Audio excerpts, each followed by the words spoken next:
I want to talk about there is so much information out there. And sometimes, well, I know when I got started, I didn't even know what questions to be asking. So someone say, please feel free, give me any question you have, and I'd be going, oh dear. I do remember the first time I heard the term mash tun.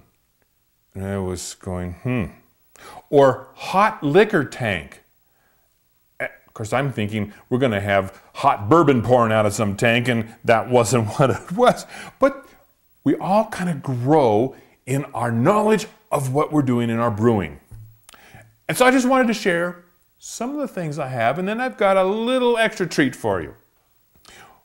Forums. Forums are fantastic as an area to find information. If you have specific questions, forums are wonderful. Go on with your question. You'll probably get a half a dozen good answers. You may get a few that aren't as great, but you can figure out exactly what fits you. Check out the forums that are on the internet.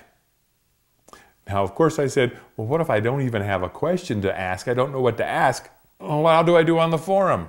Well, you can go traveling through the forums a bit, seeing what they have to offer, and some of the questions that other people may have might be just what you're looking for. But, oh no, there's others. My first brewing book came with my first kit. Yes, I still have this. And it talked a great deal. Matter of fact, well, if you can see, there's a beer stain still on here. Well, it certainly answered a lot of the questions in the very basics of brewing, and it was wonderful. And I have now completely huge library of books. And you can see I just brought out a few of them to share with you. Great book on designing beers. I mean, I'm sure you've seen most of these. These are great books. These are wonderful. Again, the books also, if you have a specific question, you can go to that book. Now for me, I know I was right into books immediately as fast as I started brewing. And I'd read the entire book. I found out I went back later and of course didn't understand half of what I read because I hadn't experienced the need of what it was talking about. The words sounded great. I was all excited.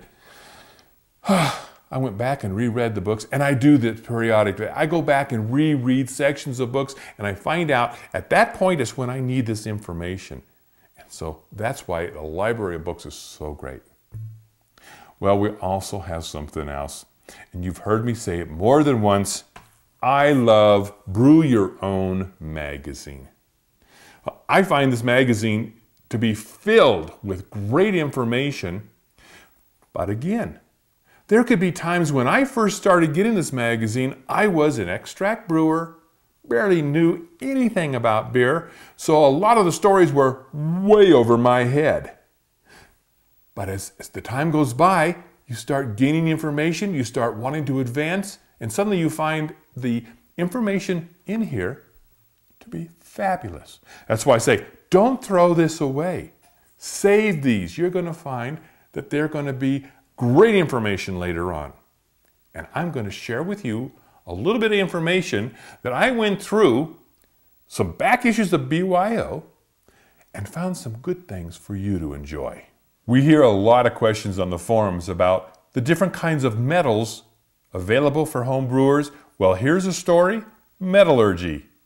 In the November 2007 issue of BYO, it talks all about the different metals, how good they are used, their corrosions, all the aspects. It's going to answer your questions. Here's an issue of February 2006, in which, well, when I first started brewing, which I think a lot of you probably went through this, we were bottling our beer. Well, pretty soon you realized you hated bottling so much, so you went to kegs. And then it was, what do I do with the kegs? Well, here's another issue that has a great story on setting up beer pressures in the lines for your kegs and their taps. Perfect example of ones that I've saved. And as we continue on, like I said, I just have various little ones I wanted to share with you. You can see I got them tagged. This one's, you want to know about rims? Well, here's a great story on Herms and Rims systems. Yes, and when we did our segment on the Herms, this was one of the places that I got my information. Right? I got some more for you. Don't go away. Here we come. Oh, this issue had two. Now, one of the things I love about the magazine is it not only is just aimed at equipment or aimed at techniques, or it covers a myriad of interesting areas. This one happened to have a stir plate, making your own stir plate. Oh, no, this is the 15 summertime recipes. 15 recipes. Not just one, not just two, 15 great recipes to try. And they talk about the recipes. You can always find recipes online for free. But do you know what they're going to taste like or what they're going to be or anything else? The title might say, you know, such and such is it. But you don't really know. Well, this talked about it. And then, here we come. Doing your own stir plate so that you can do your wonderful yeast work. Great example, issue July 2007. Lots of information. Do you want to? Oh, low hop brews. Recipes for low hop brews. We have members of our crew that just really don't like hops. Well, here's a whole group of low hop brew beers. Fantastic. You're going to like this, what I'm going to, at the very end, what's going to happen here. Okay, beer garden. I think I probably went by this one and ignored it instantly because I was really into the equipment and the brewing and the drinking. But now I'm going to be growing my own hops, and there's so many other fresh ingredients that you could be growing. Well, a brew garden. It's brewing some of these components in your backyard that you can use in your own brews. And let me tell you, fresh stuff is the way to make beer. This one's out of the March 2006 issue. Well, what else have we got? And I know you guys are all excited about this. This one's out of November 2010. This is a fairly recent one. You guys who love your hops, here is a story of how to make basically a hopinator, a unit to hold extra hops when you put it in your tap system to add that extra hop aroma and flavor. I got lots of other, I know I got to share this one. We've talked about aerating your wort before you pitch your yeast. And of course there's thoughts about, well, too much oxygen. Well, here's a story in which a brewery, New Belgium, has come up with an idea of using olive oil instead of oxygen aeration. How does that sound? Interesting story. They found it worked really well. Oh, this one. September 2010. There are 10 tips in here from professional brewers. This was a fabulous system of articles. I mean, all 10 of them were really great advice that any home brewer can use.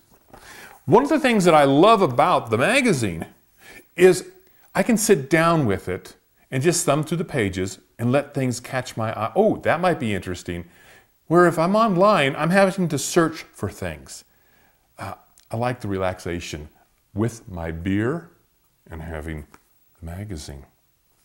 Well, finally, we've gotten a lot of requests for one particular kind of brewed beer. It's a darker beer, but they wanted it brewed. Can I do it with coffee?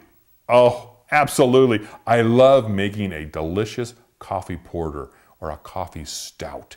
To me, the two go together wonderful. Well, here in 2007 is a story all about using coffee for your brews. It even talks about roasting your own coffees. So I hope this just kind of gives you an idea of how exciting this magazine really is and how much information it gives you. And it may not be something you're interested in today, but maybe down the year's road, you're going to find, oh, I want this. Now here's the other thing I want to tell you. This magazine, let's get the latest issue.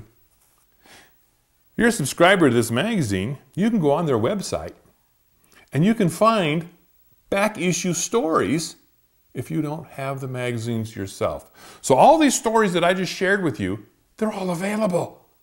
All you got to do is go on their website as a subscriber.